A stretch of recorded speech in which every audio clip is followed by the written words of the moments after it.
Natanggap na ng opisina ni Vice President Sara Duterte ang summons o yung utos sa kanyang humarap sa impeachment court. Gayun din ang articles of impeachment laban sa kanya. Hiniling naman ng ilang kaalyado ng bise sa Korte Suprema na pigilan ang impeachment trial. Nakatutok si Salima Refran. Inihain ni Senate Sergeant-at-Arms Roberto Angcan ng summons para kay Vice President Sara Duterte sa kanyang opisina sa Mandaluyong. Kalakip ng summons ang kopya ng Articles of Impeachment laban sa bise. Tatlong dokumento ang pinirmahan ko. Una ay yung liham sa Kamara na pinagbibigay alam sa kanila ayon sa napagkasunduan sa impeachment court na hindi na matutuloy ang kanilang presentasyon ng articles dahil nagawa na yon kahapon. Na-convene na rin ang court. Sa katunayan, nag-issue na nga ng summons kay Vice President Sara Duterte ang impeachment court. Nasa Kuala Lumpur, Malaysia si VP Sara para sa isang personal trip kasama ang kanyang pamilya. Kinumpirma naman ng kanyang opisina na natanggap na nila ang summons mula sa impeachment court.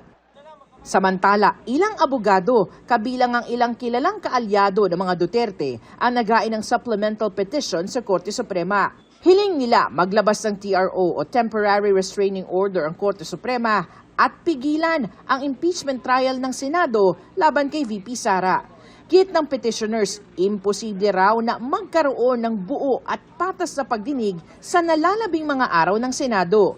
Hindi rin daw pwedeng mag-crossover ang trial sa susunod na Kongreso sa Hulyo.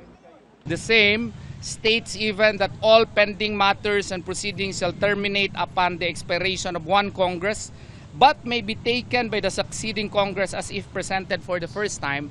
The words used, all pending matters and proceedings, we humbly believe include the petition for impeachment filed against Vice President Sara Duterte. So we feel that the same should be dismissed.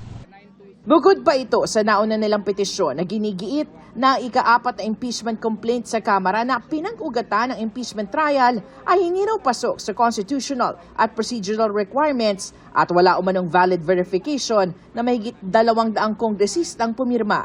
Para sa GMA Integrated News, Salima Refran, nakatutok 24 oras.